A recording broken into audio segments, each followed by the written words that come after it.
At my husband's funeral, I heard my daughter-in-law whisper, "Speed up the inheritance. I'm putting the house on the market next week." I didn't turn around. I didn't make a sound. I simply stood there beside the casket, my gloved hands resting on the edge of polished oak, and for the first time in 42 years of marriage, I realized that the quietest moments of a life can hide the loudest betrayals. My name is Margaret Whitmore. I am 68 years old, and 3 days ago I buried my husband, Daniel. The church was full that morning, the kind of full that only happens when someone has lived long enough to build a life that touches many people.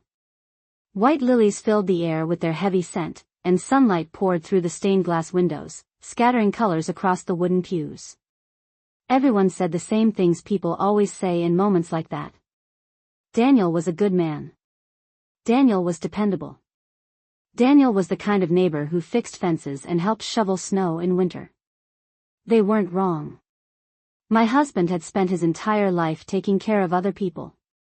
I just never imagined that after he was gone, I would be the one who needed protection the most. I heard Brittany's voice from the hallway behind me. Soft. Careful. The kind of voice someone uses when they think no one important is listening.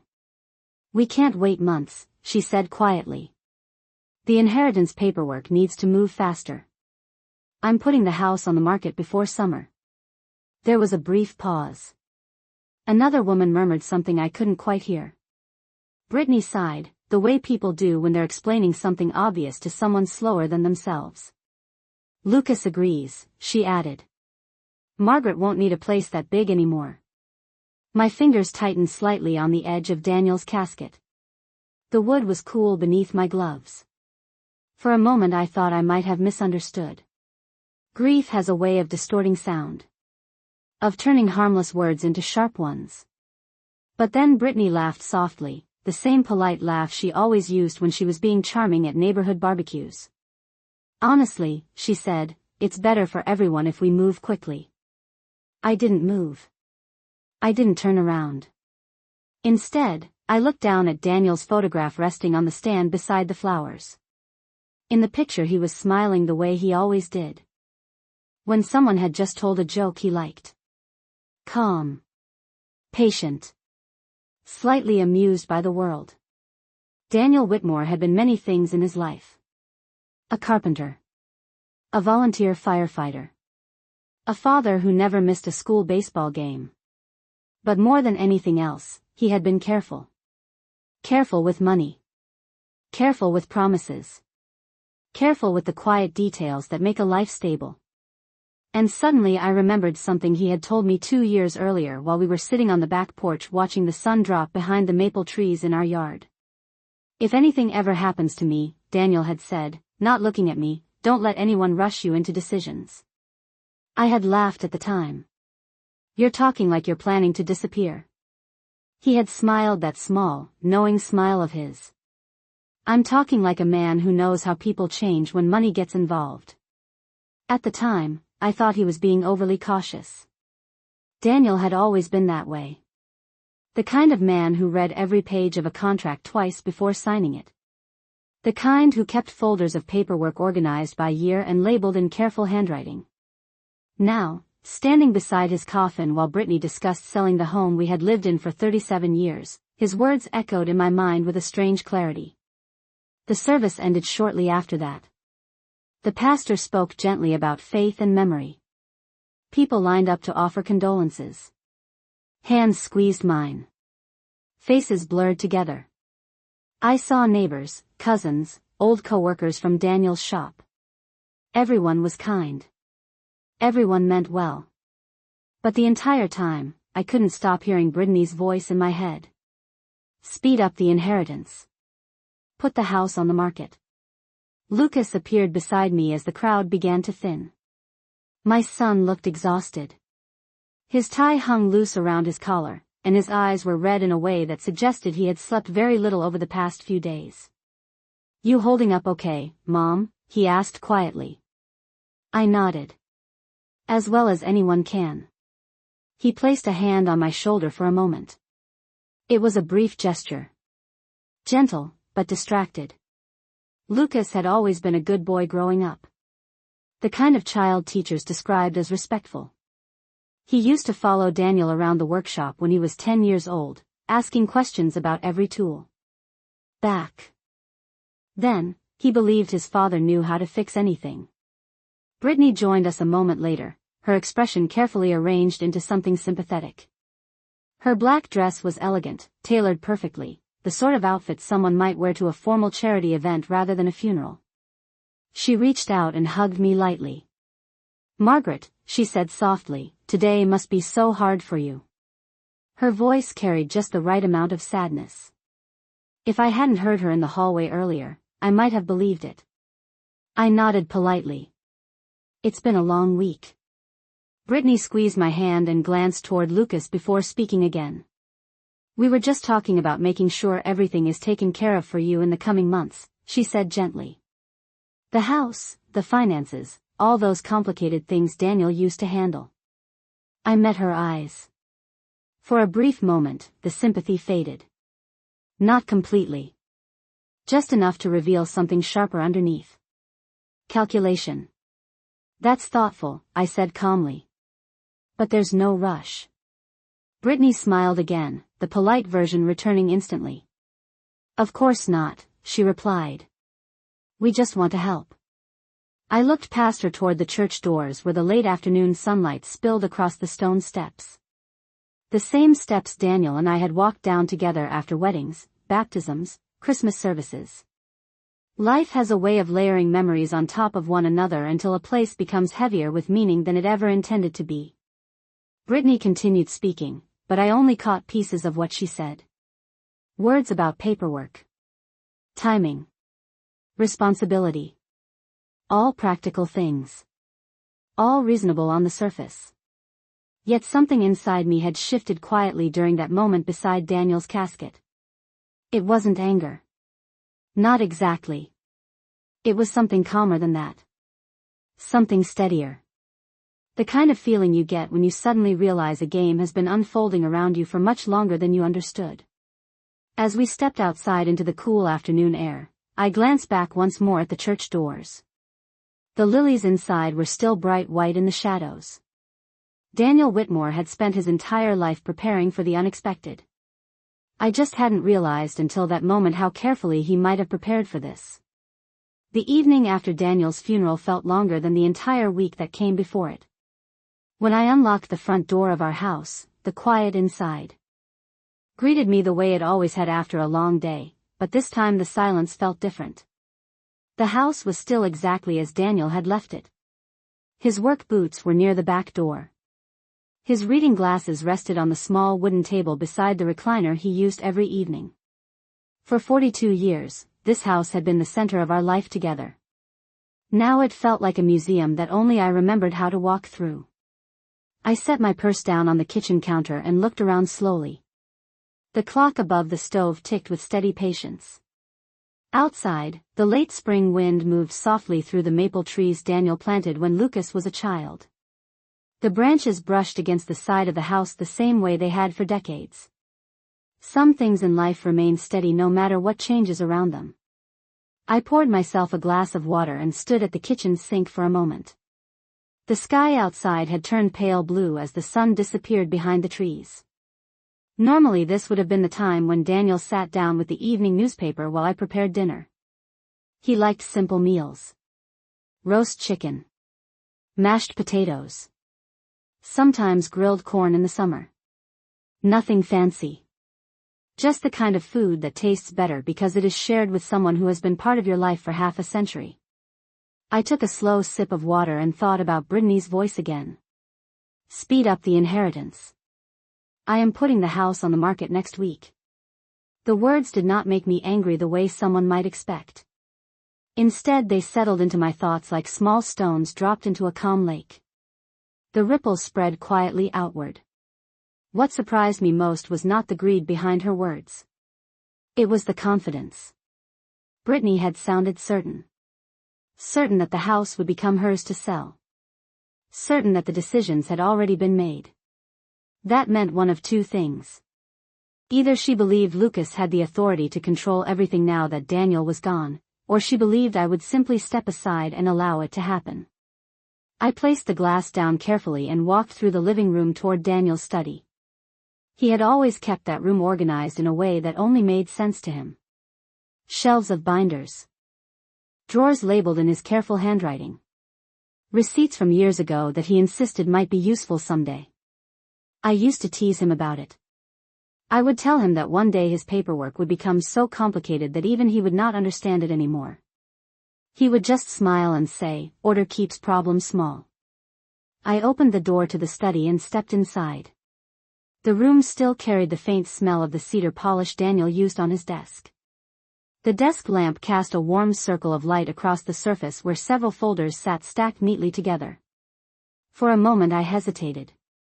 Touching his things felt like crossing a line between the past and whatever waited next. But then I remembered the porch conversation again. Do not let anyone rush you into decisions.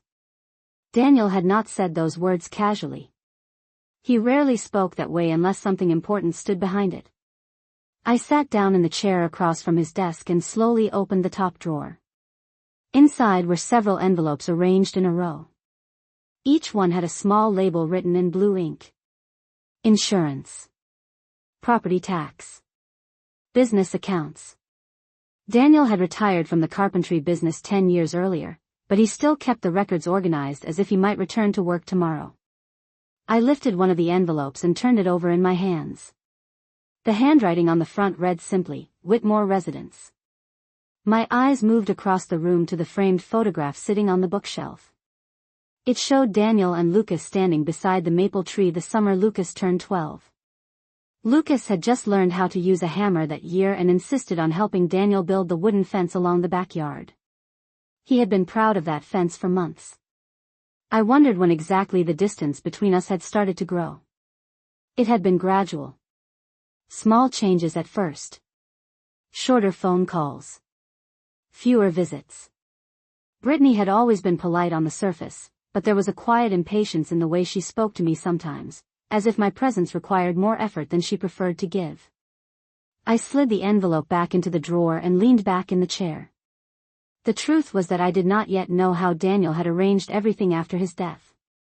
We had spoken about retirement savings many times over the years, but Daniel handled most of the financial paperwork himself. It was not because he did not trust me. It was simply the way our marriage had always worked. He built the structure. I kept the home warm inside it. Outside, the wind shifted again, brushing against the maple branches. I closed my eyes for a moment and let the quiet settle around me. Brittany believed the house would soon belong to her. Lucas seemed ready to follow whatever direction she suggested. Yet Daniel had been a man who planned carefully. Too carefully to leave something as important as our home unprotected. I opened the desk drawer once more and removed the envelope labeled Whitmore Residence. This time I noticed something different. Beneath the label Daniel had written a smaller note in the corner of the envelope. Just 3 words in his familiar handwriting. For Margaret only. I stared at the words for several seconds before opening the envelope. Inside were several documents folded neatly together. I did not read them immediately. Instead I placed them gently back on the desk and sat quietly for a moment longer. Because suddenly the calm feeling that had settled over me in the church earlier that day returned again. The same steady understanding. Brittany believed the future of this house had already been decided. But Daniel Whitmore had spent 42 years building a life with me inside these walls. And Daniel was not the kind of man who left the most important decisions unfinished. I opened the envelope slowly, the paper sliding against the desk with a soft sound that seemed louder than it should have been in the quiet room. Daniel had always folded documents carefully, edges aligned as if the order of the paper itself mattered. Inside the envelope were several pages clipped together and a smaller handwritten note placed neatly on top. For a moment I only looked at the note without touching it. The handwriting was unmistakably Daniel's, steady and deliberate, the same way he had written grocery lists and birthday cards for more than 4 decades. I finally lifted the note and read the short message written across the center of the page. Margaret, if you are reading this, it means I am no longer there to explain things myself. Do not let anyone pressure you into decisions before you speak to Mr. Caldwell. He We'll know exactly what to do. I trust him, and I trust you. Daniel. I sat back slowly in the chair, the note still resting in my hand. Mr. Caldwell was Daniel's attorney. A quiet man in his late 60s who had handled most of Daniel's business paperwork for nearly 20 years. I had met him only a few times during tax appointments or when Daniel needed signatures for certain legal forms. He had always been polite and calm, the kind of person who spoke slowly and chose his words carefully. If Daniel had left instructions pointing directly to him, then whatever plan my husband had made likely involved more than the papers sitting in front of me. I placed the note back on the desk and turned my attention to the clipped documents beneath it. The first page was labeled clearly across the top, Whitmore Family Trust Agreement. I read the title twice before continuing. Daniel had never mentioned anything about a trust to me directly. We had spoken about retirement savings, life insurance, and the mortgage long ago when Lucas was still in college, but Daniel rarely discussed legal structures unless they were absolutely necessary. Yet as I began reading the document in front of me, the careful planning behind it slowly became clear. The trust had been established 3 years earlier. It listed Daniel Whitmore as the original grantor and named me, Margaret Whitmore, as the primary beneficiary and controlling trustee upon his death. The property address printed in the document was the address of the house I was sitting in at that very moment. Our home. The same house Brittany had already planned to sell. I continued reading carefully, taking my time with each line. The language was formal, written in the steady tone lawyers use when they want every word to carry weight. The trust placed the ownership of the Whitmore residence entirely under its protection. No sale, transfer, or refinancing could occur without the approval of the acting trustee. And according to the document, that trustee was now me. I leaned back again and looked around the study. Daniel's desk lamp still cast a circle of light across the wood surface. The same desk where he had balanced business invoices, repair estimates, and family budgets for decades. Suddenly his careful habits made even more sense. Every labeled folder. Every organized drawer. He had not simply been keeping paperwork tidy. He had been building a shield. I flipped to the next page. Several additional accounts were listed under the trust structure. Savings accounts, investment funds, and the small retirement portfolio Daniel had built slowly through years of careful planning. All of it connected under the same legal arrangement. All of it protected from outside decisions unless I approved them. For the first time since the funeral, I felt something shift quietly inside my chest. Not relief exactly. Something steadier than that. Understanding. Brittany believed the inheritance would move quickly because she assumed everything Daniel owned would pass directly through Lucas. But Daniel had never been careless with legal details. He understood that families sometimes changed in ways that could not be predicted. And when Daniel prepared for something, he did it thoroughly. I closed the document and placed it gently on the desk again. Outside the study window the sky had grown darker, the last colors of sunset fading into deep blue. The maple branches moved softly in the evening breeze. I remembered the way Daniel used to sit on the back porch during summer evenings with a glass of iced tea, watching those same branches move while he planned out the next week's work. A house is not just wood and nails, he once told Lucas when they were building the garden shed behind the garage. It is security. It is the place people return to when the world becomes uncertain. At the time Lucas had been 14 years old and more interested in finishing the project so he could ride his bicycle with friends. But Daniel believed those lessons mattered. I wondered now if Lucas remembered them. My eyes moved back to the envelope on the desk. Beneath the trust documents was one more sheet of paper. This one was a letter, typed rather than handwritten, signed by Mr. Caldwell at the bottom. The letter explained that Daniel had instructed the attorney to contact me within a week of his passing if I had not already reached out first. It also confirmed that a meeting had already been scheduled for the following morning at 10 o'clock. Daniel had arranged everything with the same quiet precision he used when planning a carpentry project. Every measurement accounted for. Every step prepared in advance. I folded the letter carefully and placed it back with the other papers. Brittany had sounded confident at the funeral. confident enough to speak openly about selling the house before the service had even ended. She believed the future of this home had already been decided. But sitting there in Daniel's study, surrounded by the order he had built piece by piece over decades, I realized something important. The story Brittany believed she understood had only just begun. And Daniel Whitmore had made certain that the final chapter would not belong to anyone except the person he trusted most. I woke early the next morning, long before the sun rose above the maple trees outside my bedroom window. For many years Daniel had been the first one awake in this house, moving quietly through the kitchen while the coffee maker hummed and the morning news played softly in the background. That morning the house was silent again, but the silence felt different from the night before. It no longer felt empty. It felt watchful. I sat on the edge of the bed for a moment, letting my feet rest on the cool wooden floor. The clock on the nightstand read 6:30. My meeting with Mr. Caldwell was not until 10 o'clock, but I had never been someone who could sleep once a decision had begun forming in my mind. I dressed slowly and walked down the hallway toward the kitchen. The same hallway Daniel had painted himself nearly 20 years ago, insisting on doing the work even though we could easily have hired someone. He said it was important for a man to leave pieces of his work inside his own home. I poured a cup of coffee and carried it to the dining table where the morning light had begun to filter through the curtains. Outside, the neighborhood was just beginning to wake up. A delivery truck rolled slowly down the street. Somewhere in the distance a lawn sprinkler clicked rhythmically across someone's yard. The ordinary sounds of a weekday morning.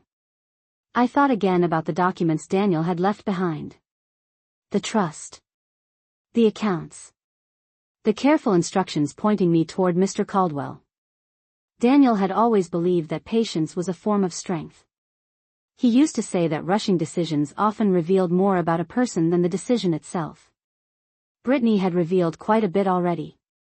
I finished my coffee and gathered the envelope from Daniel's study before leaving the house a little after 9. The drive to Mr. Caldwell's office took about 20 minutes. The town looked the same as it always had. The hardware store Daniel liked was already open, the owner arranging displays of gardening tools outside the front door. The diner on Maple Avenue had a small line of people waiting for breakfast. Life moved forward in quiet, ordinary ways, even when one person's world had changed completely. Mr. Caldwell's office was located in a 2-story brick building near the courthouse square. Daniel had brought me here once many years earlier when we signed the final paperwork for refinancing the house after Lucas graduated from college. I remembered the waiting room with its dark leather chairs and the faint smell of old books. When I stepped inside, the receptionist greeted me with a gentle smile. "Mrs. Whitmore," she said softly, standing from behind the desk. "Mr. Caldwell is expecting you." She led me down a short hallway and opened the door to a corner office where sunlight streamed through tall windows. Mr. Caldwell stood when I entered. He looked much the same as I remembered, tall and thin with silver hair and a calm expression that rarely changed. He extended his hand politely. "Margaret, I am very sorry for your loss," he said. "Daniel was a good man." I nodded. "Thank you." He gestured toward a chair across from his desk. "Please sit down. Daniel asked me to speak with you personally about several things once the funeral arrangements were complete." I placed the envelope on the desk and sat down slowly. "I read the documents he left in his study," I said. Mr. Caldwell glanced briefly at the envelope and nodded. "Then you already understand the basic structure of the trust he created." "I understand that the house and most of our financial accounts are protected under it," I replied. "But Daniel never told me why he felt it was necessary." Mr. Caldwell leaned back slightly in his chair, folding his hands together. For a moment he did not speak. Then he said something that surprised me. "Daniel was not worried about you, Margaret. He believed you were capable of handling almost anything. His concern was about outside pressure that might appear after his passing." I thought about Brittany again. About the quiet confidence in her voice at the funeral. Mr. Caldwell continued speaking in the same calm tone. "About 3 years ago Daniel came to me with a specific request. He wanted to ensure that no one could force the sale of your home or redirect your financial security without your full control. He was very clear about that. Did he say why? I asked. Mr. Caldwell hesitated only briefly. Daniel told me he had noticed certain conversations about property and inheritance becoming more frequent during family visits. He did not accuse anyone directly, but he believed it would be wise to create a legal structure that protected your independence. I looked down at my hands resting on the desk. Daniel had always been observant. Quietly so. He noticed details other people overlooked. The way someone's tone shifted during certain conversations. The way questions about money appeared in casual remarks. Mr. Caldwell reached for a folder beside him and opened it carefully. There is one more detail Daniel wanted you to understand, he said. As trustee, you have complete authority over the property and the financial accounts held within the trust. That includes the decision of who may benefit from them in the future. I looked up. Meaning Lucas? Mr. Caldwell nodded gently. Your son is still listed as a secondary beneficiary, but only after your lifetime. Until then, the decisions remain entirely yours. For a moment the room was quiet except for the faint sound of traffic outside the courthouse square. Daniel had not simply protected the house. He had placed the future of everything he built directly into my hands. Mr. Caldwell closed the folder and slid it toward me across the desk. Daniel trusted your judgment, he said. He believed you would know how to handle whatever circumstances appeared. I lifted the folder and held it for a moment before standing. He always believed patience revealed the truth, I said quietly. Mr. Caldwell offered a small, understanding smile. That sounds exactly like something Daniel would say. When I stepped outside the building a few minutes later, the morning sun had grown brighter across the courthouse steps. People moved through the square carrying briefcases and coffee cups, beginning another ordinary day. I walked slowly to my car and placed the folder on the passenger seat beside me. Brittany believed she understood how this story would unfold. She believed the house would soon belong to her. But Daniel had spent years preparing for the possibility that someone might try to hurry the future before the time was right. And now, for the first time since the funeral, I realized something with complete clarity. The decisions Brittany was waiting for were not hers to make. The drive back from Mr. Caldwell's office felt quieter than the one earlier that morning, although the streets were now busier and the sun stood high above the courthouse square. I drove slowly through the familiar neighborhoods of our town, passing the same houses Daniel and I had driven by for decades. Some of them had changed with new paint or modern fences. Others looked exactly the same as they did 20 years ago. Time moves differently depending on where you stand. When I pulled into the driveway of our house, I sat in the car for a moment before stepping out. The maple trees cast long shadows across the front yard, their leaves moving gently in the breeze. Daniel had planted those trees the year we moved in, saying he wanted something that would still be standing long after we were gone. I picked up the folder Mr. Caldwell had given me and walked up the front steps, unlocking the door the same way I had thousands of times before. Inside, the house was warm with afternoon light. The quiet no longer felt empty. It felt steady. I placed the folder on the kitchen table and took a moment to look around the room. The refrigerator hummed softly. A small clock ticked above the stove. Ordinary sounds that had always existed beneath the rhythm of our daily life. For a while I simply moved through the house, opening windows to let fresh air inside. I watered the small plants Daniel kept on the back porch and straightened the stack of newspapers near his chair. It was not busy work. It was grounding. Daniel had built a life here, one careful decision at a time. I intended to honor that. Around mid-afternoon my phone rang. I did not need to look at the screen to know who it would be. Hello, Lucas, I said calmly when I answered. There was a brief pause on the other end before my son spoke. Mom, Brittany and I were thinking about stopping by later this evening, he said. His voice sounded polite, but there was a certain tightness beneath the words. We just wanted to talk about a few things. I leaned lightly against the kitchen counter and looked out the window toward the backyard. You are always welcome to visit, I replied. What time were you planning to come by? Maybe around 6:30, Lucas said. That should give us enough time to go over everything. Everything. It was an interesting word choice. 6:30 is fine, I said. Lucas hesitated slightly before continuing. Mom, I know the last few days have been difficult, but Brittany and I have been thinking about the best way to move forward with the house and Dad's assets. There are some practical decisions that probably should not wait too long.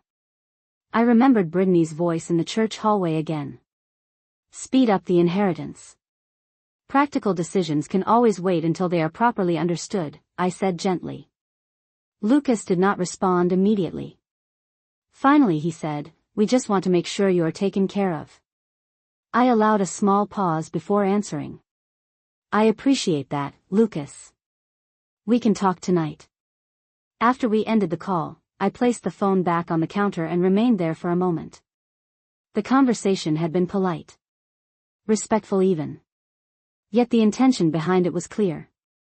Brittany believed the process had already begun. And Lucas, whether knowingly or not, was helping her push it forward. I returned to the kitchen table and opened the folder again. The documents Mr. Caldwell had shown me earlier were arranged neatly inside. The trust agreement. The property protections. The authority that Daniel had quietly placed into my hands. I read through several pages once more, not because I needed to confirm what they said, but because I wanted to fully understand the structure Daniel had created. Every detail revealed the same careful thinking he applied to everything in his life. Daniel had not built his carpentry business by making impulsive choices. He had built it by measuring twice and cutting once. Outside, the afternoon slowly turned toward evening. Around 5:30 I began preparing a simple dinner. Old habits remain even when circumstances change. I chopped vegetables at the kitchen counter and placed a pot of soup on the stove. The smell filled the room with a familiar warmth. Cooking had always been my way of thinking through problems without rushing them. By the time the clock reached 6:20, the sky outside had begun to soften into the warm colors of sunset. I turned off the stove and wiped my hands on a kitchen towel just as a car pulled into the driveway. Through the front window I could see Lucas stepping out of the driver's seat. Brittany emerged from the passenger side, smoothing the front of her jacket as she looked toward the house. They walked up the path together and rang the doorbell. I opened the door before the second ring. Good evening, I said calmly. Lucas leaned forward and hugged me briefly. Brittany followed with a polite smile that did not quite reach her eyes. Margaret, she said softly. How are you holding up today? I am doing well, I replied. Please come in. They stepped inside and glanced around the living room as if evaluating the space. Brittany's eyes lingered on the hallway leading toward Daniel's study for just a moment before she turned back toward me. Lucas cleared his throat lightly. Mom, we were hoping we could sit down and talk about some of the next steps, he said. There are a few things that probably need to be organized soon. I nodded and gestured toward the dining table where the folder still rested quietly in the center. Of course, I said. Let us sit down. As they moved toward the table, Brittany's gaze briefly fell on the folder before she pulled out her chair.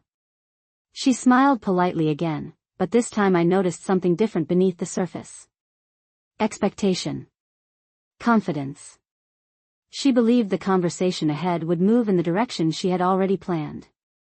I took my seat across from them and folded my hands calmly on the table beside Daniel's documents. Daniel had always believed patience revealed the truth about people. Tonight, I suspected that truth would begin revealing itself very clearly. Lucas rested his hands on the table as if preparing for a business meeting rather than a conversation inside the home where he had grown up. Brittany sat beside him with her back straight and her fingers lightly folded together, the way people sit when they believe they already understand how a discussion will end. The evening sunlight moved slowly across the dining room floor, touching the edge of the table where Daniel's folder remained quietly between us. For a moment none of us spoke. Then Lucas cleared his throat. Mom, Brittany, and I have been thinking about what the next few months might look like, he said. We want to make sure everything is handled in a way that makes things easier for you. I nodded calmly. I appreciate that. Brittany leaned forward slightly, her expression gentle but purposeful. "Margaret, we know the house means a lot to you," she said softly. "But maintaining a property this size alone can be difficult, especially after such a big life change." Her voice carried the careful sympathy people often use when they are presenting an idea they have already decided is best for someone else. Lucas continued before I responded. "The property market is actually very strong right now," he said. "Homes in this neighborhood are selling quickly. If we listed the house within the next few weeks, it could bring a very good price." I looked at him quietly. "And what would happen after the sale?" Brittany answered that question quickly, as if she had been waiting for it. "We have been researching some excellent retirement communities just outside the city," she said. "They offer beautiful apartments and plenty of social activities. It would give you a comfortable place without the burden of managing a large property." I folded my hands together on the table and listened without interrupting. Daniel had always believed that when people felt confident about a plan, they would reveal far more details than they intended if given enough time to speak. Lucas leaned slightly closer, his tone reassuring. "Mom, we would handle everything for you," he said. "The paperwork, the listing process, the financial transfers. You would not have to worry about any of it." Brittany nodded in agreement. "Exactly. We just want to make sure everything moves smoothly." The word smoothly lingered in the air for a moment. I allowed a brief silence before speaking. "You have both given this quite a bit of thought," I said. Brittany smiled politely. "We just want what is best for you." I reached for the folder resting on the table and opened it slowly. The pages inside were arranged neatly, the same way Daniel had always organized important documents.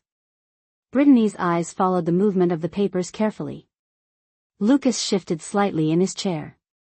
"Mom, if you would like, I can contact a real estate agent tomorrow," he added. "We could begin preparing the house for listing." I looked up at him. "Lucas," I said gently, "do you remember the maple trees your father planted in the front yard when you were 12 years old?" He blinked slightly, surprised by the question. "Of course," he said. "I helped him dig the holes." I nodded. "Your father believed those trees would outlive both of us." Brittany glanced briefly toward the front window where the branches of those same trees moved softly in the evening breeze. I closed the folder again but kept my hand resting on top of it. "Daniel spent many years thinking carefully about this house," I continued. "Not just the repairs and improvements, but what would happen to it after he was gone." Lucas frowned slightly. "Dad always trusted us to handle things responsibly." "Yes," I said calmly. "He trusted many things." Brittany spoke again, her voice still gentle but now carrying a faint edge of impatience. "Margaret, we are only trying to help you move forward. It would be very stressful to manage such a large property alone." I met her eyes for a moment before answering. "You mentioned earlier that the inheritance should move quickly," I said quietly. Lucas looked confused. "What inheritance?"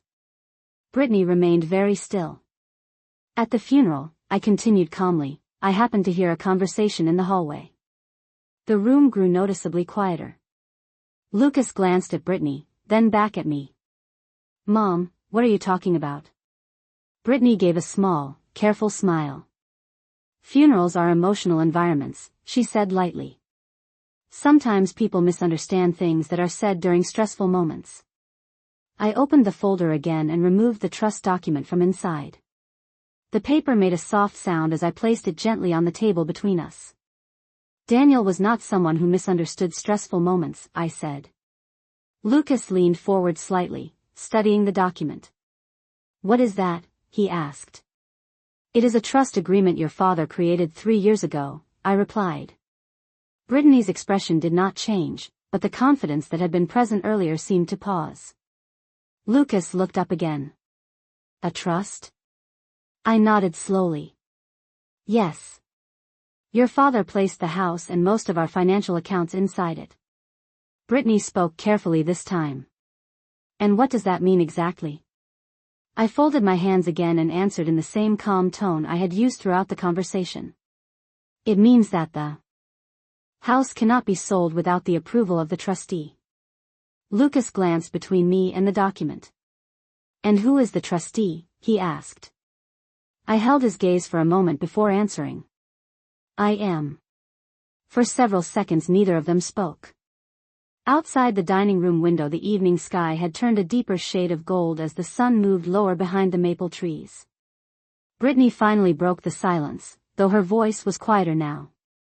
That does not necessarily change anything, she said. We can still discuss what arrangement would be best.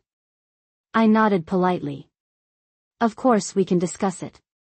Lucas leaned back in his chair, clearly processing the information. Dad never mentioned any of this, he said slowly. Your father was a careful man, I replied. He believed some decisions should only be explained when the time was right. Brittany's fingers tightened slightly around the edge of the table before relaxing again. The conversation had not ended, but the direction of it had shifted in a way she had not expected. Daniel had once told me that patience often reveals the moment when a person realizes the ground beneath them is no longer as solid as they believed. Sitting there at the dining table where our family had shared thousands of ordinary meals, I could see that realization beginning to appear. Lucas stared at the document for several seconds as if the words might rearrange themselves into something easier to understand. The evening light in the dining room had shifted again, casting long shadows across the table and the folder that now sat open between us. Brittany remained very still beside him, her expression composed but no longer relaxed. The quiet confidence she had carried into the house earlier had begun to fade, replaced by something more careful. Lucas finally looked up at me. So Dad put the house into a trust, he said slowly. But that still means it eventually belongs to the family, right? I rested my hands calmly on the table. Eventually, I said. But not today. Not next week. And not because someone wants to move quickly.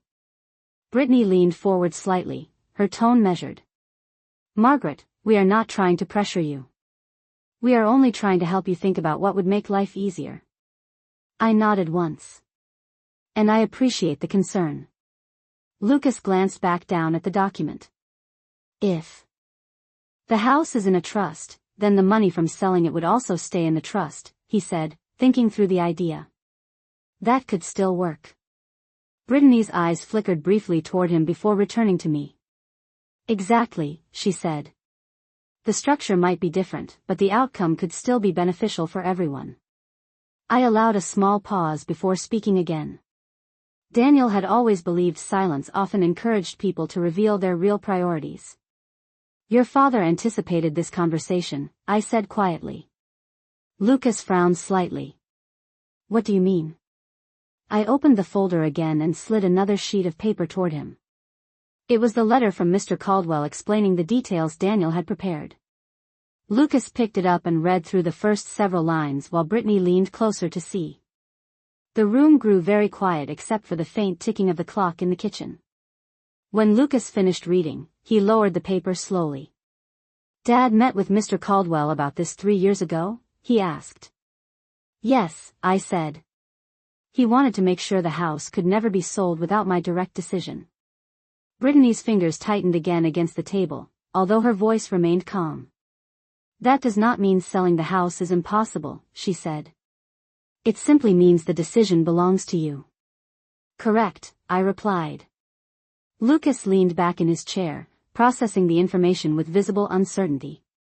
I just do not understand why Dad would set something like this up without telling me, he said quietly. I looked at him carefully before answering. Your father believed some protections worked best when they remained quiet until they were needed. Brittany spoke again, though the careful warmth in her voice had grown thinner. Margaret, no one is trying to take advantage of you. We only thought it might be wise to simplify things now that Daniel is gone. I folded my hands together. Simplifying life can sometimes be helpful, I said. But rushing through important decisions rarely is.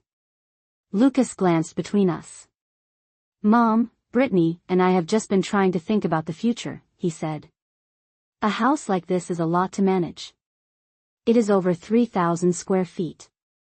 The yard alone takes hours of work every week. I looked toward the window where the branches of the maple trees moved gently in the evening breeze. Your father managed it.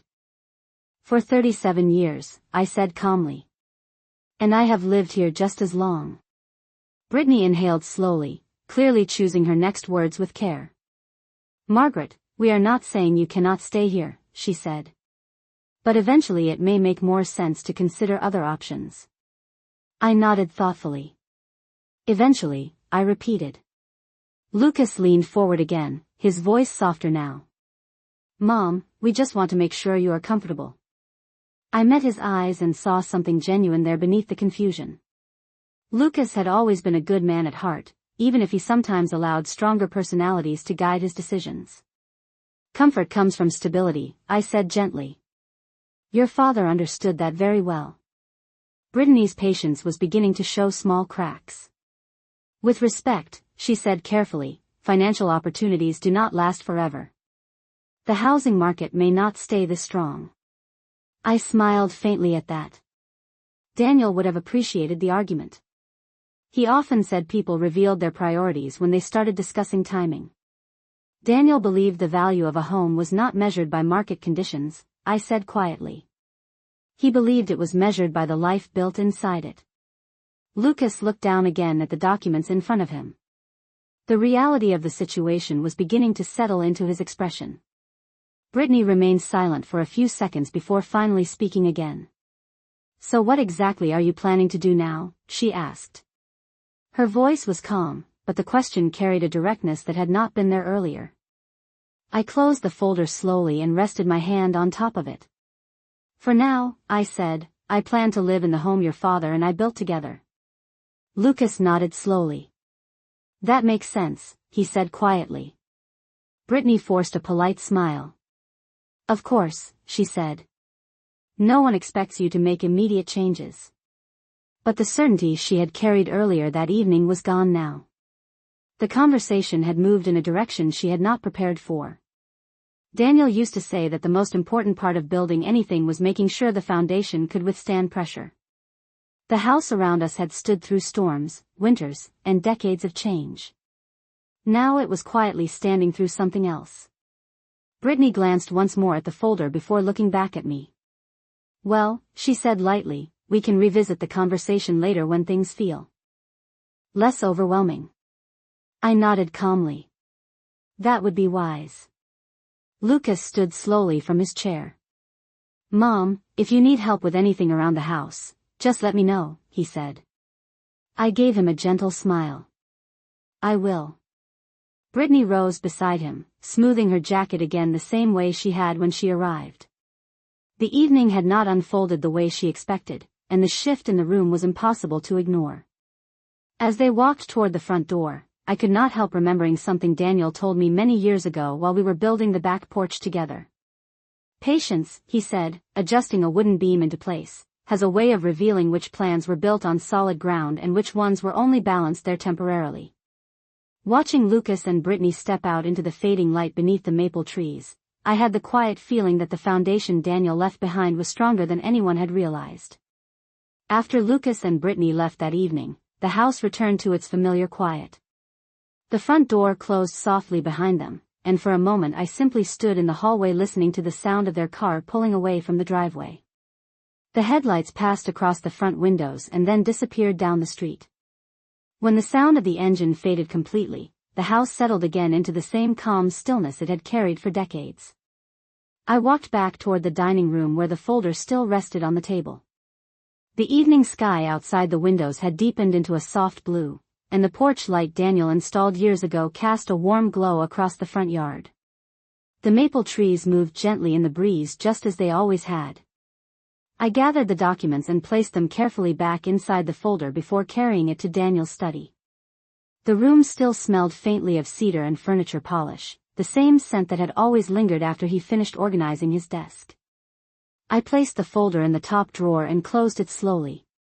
Daniel used to say that important things should never be left sitting out in the open where they could create unnecessary noise. I understood what he meant now more than ever. The following morning began quietly.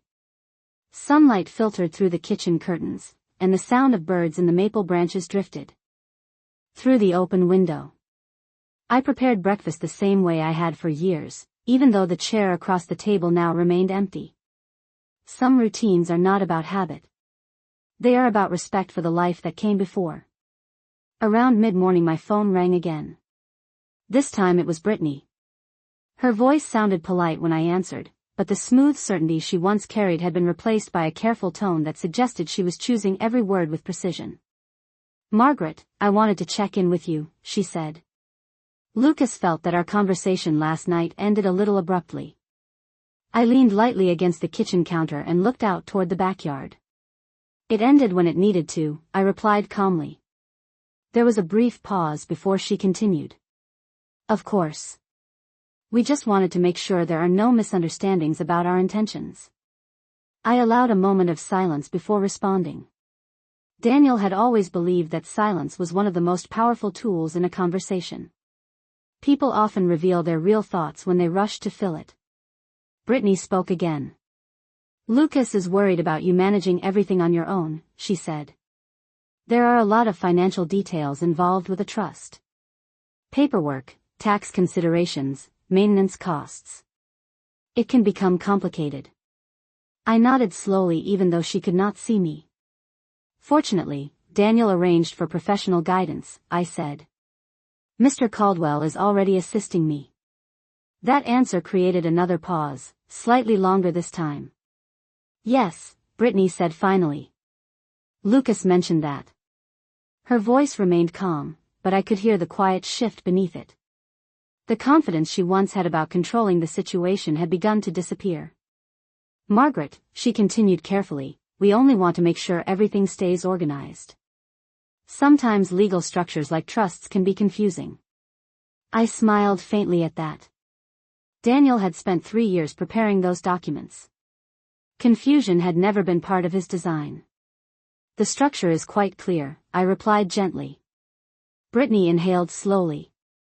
"Well, if you ever decide that selling the house might still make sense later, Lucas and I would be happy to help coordinate the process." "I will keep that in mind," I said. When the call ended, I set the phone down on the counter and poured myself a cup of coffee. The morning sunlight warmed the kitchen floor while the clock ticked steadily above the stove. Daniel used to say that time had a way of revealing the strength of a decision. People who rushed often grew impatient when the outcome did not arrive quickly enough. Over the next few days the house settled back into its quiet rhythm. I spent time organizing the garden in the backyard and trimming the roses Daniel planted along the fence many years ago. The work was peaceful, and it reminded me how much life had grown in this place over the decades. One afternoon Lucas stopped by alone. His car pulled into the driveway just as the sun began lowering behind the maple trees. When he stepped inside, he looked tired in a way that suggested he had been thinking about our conversation more than he expected. "Mom," he said quietly, standing near the doorway. "I hope Brittany did not make things uncomfortable the other night." I wiped my hands on a garden towel and gave him a small smile. "Your father used to say that uncomfortable conversations often reveal important truths." Lucas nodded slowly and walked into the living room. He looked around the space as if seeing it differently than he had before. "I think I forgot how much work Dad put into this house," he said. "Every shelf. Every cabinet. He built most of it himself." "Yes," I said softly. "He did." Lucas sat down in Daniel's old chair and rested his hands on his knees. For a moment neither of us spoke. The late afternoon light filled the room with a warm glow that made the wooden floors shine softly. Finally Lucas looked up at me again. "Mom, I did not know about the trust," he said. "Dad never mentioned it." I sat across from him and folded my hands together. "Your father believed that the right time to explain something often comes after people reveal why it was necessary." Lucas thought about that quietly. Outside the window the maple leaves rustled again in the evening breeze. "Brittany thought everything would move faster," he admitted. "She believed the house would become part of the estate immediately." I nodded gently. "Your father believed patience protected the things that mattered most." Lucas leaned back in the chair and looked around the room again. The walls held photographs from decades of family memories. Vacations, birthdays, small everyday moments that had slowly built the story of our lives. I understand now why he did it, Lucas said quietly. I looked toward the window where the branches of the maple trees swayed softly in the fading sunlight. Daniel had planted those trees believing they would stand long after we were gone. In that moment I realized he had built something even stronger than wood and soil. He had built a foundation that could withstand the quiet pressures of time, expectation, and ambition. And that foundation was still holding everything exactly where it belonged. The weeks that followed unfolded with a quiet steadiness that slowly reshaped the rhythm of the house. Summer moved gently into the neighborhood, and the maple trees Daniel planted years ago grew fuller with thick green leaves that cast wide shadows across the front yard. Each morning sunlight filtered through the kitchen windows while the coffee brewed the same way it had for decades. Life inside the house did not feel frozen in the past. It felt grounded in something Daniel had built carefully over time. Lucas began visiting more often after that evening conversation. Sometimes he stopped by in the afternoon after work, and sometimes he came on weekends with a toolbox in his truck, offering to help with small repairs around the property. One Saturday morning we worked together tightening the railing along the back porch where the wood had loosened slightly over the winter. Lucas studied the boards carefully before tightening the bolts. Dad always said this porch would last another 20 years, he said quietly. I smiled as I handed him a wrench. Your father believed most things would last longer if people took the time to maintain them properly. Lucas nodded and continued working, the familiar sound of tools echoing softly across the yard. It reminded me of the afternoons when he was younger, following Daniel around the property with the same curiosity. Brittany visited less frequently during those first few weeks. When she did stop by, her tone was always polite, but the confident energy she once carried had been replaced by a careful distance. She spoke mostly about ordinary things now. Work schedules. Neighborhood events. Weather forecasts. The topic of selling the house never appeared again. One evening in late June Lucas arrived just before sunset carrying a small wooden box. The sky above the maple trees glowed with the warm colors of early summer.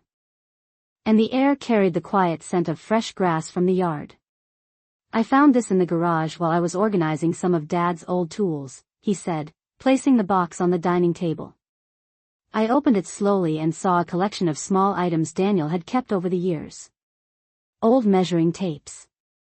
A compass he once used when planning the garden layout. A small notebook filled with his neat handwriting. Lucas picked up the notebook and flipped through the pages carefully. Dad wrote everything down, he said with a soft laugh. Even the exact measurements for the fence posts. I looked over his shoulder and saw sketches of the backyard from many years ago. Daniel had drawn the position of each maple tree and the dimensions of the garden beds as if he were mapping out a long-term project. Lucas closed the notebook and looked around the dining room quietly. I think I finally understand something, he said. Dad was not just protecting the house. He was protecting the time and work that went into building it. I nodded slowly. Your father believed that a home carries the history of the people who built it. Lucas rested his hands on the table for a moment before speaking again. Brittany thought the trust meant he did not trust us, he admitted. But the more I think about it, the more I realize he simply wanted to make sure you would always have the final say. Outside the window the maple branches moved gently in the evening breeze. Their leaves rustled softly in the fading light. Your father trusted people, I said quietly. But he trusted patience even more. Lucas smiled faintly and looked toward the backyard. He used to say that rushing usually meant someone wanted something before they had earned it. I could not help smiling at that. Daniel had repeated that lesson many times over the years. By early autumn the house had settled fully into its new chapter. The garden was thriving, the maple trees had grown taller, and the quiet routine of daily life continued without pressure or urgency. One afternoon Lucas arrived with Brittany, and the three of us sat on the back porch watching the late afternoon sunlight stretch across the yard. Brittany spoke softly about a new project at her office, and Lucas described some improvements he planned to make to the small shed behind the garage. The conversation felt natural, calm in a way that had been missing before. At one point Brittany looked out across the yard and said something unexpected. Daniel really did build something special here. I looked toward the maple trees standing tall along the fence line. Their leaves were beginning to turn the warm shades of autumn. Yes, I said gently. He did. The porch grew quiet again for a moment as the breeze moved through the branches above us. Daniel had once told me that the strongest structures are not the ones built quickly. They are the ones built slowly, with care and patience, layer by layer. Looking around the yard he had shaped with his own hands, I realized that his plan had never been about controlling the future. It had been about protecting the foundation that allowed it to unfold at the right time. And now, with the maple trees standing steady in the fading light and the house filled once again with quiet conversation, I understood something Daniel had known all along. A home is not defined by who tries to claim it the fastest. It is defined by the people who choose to protect it.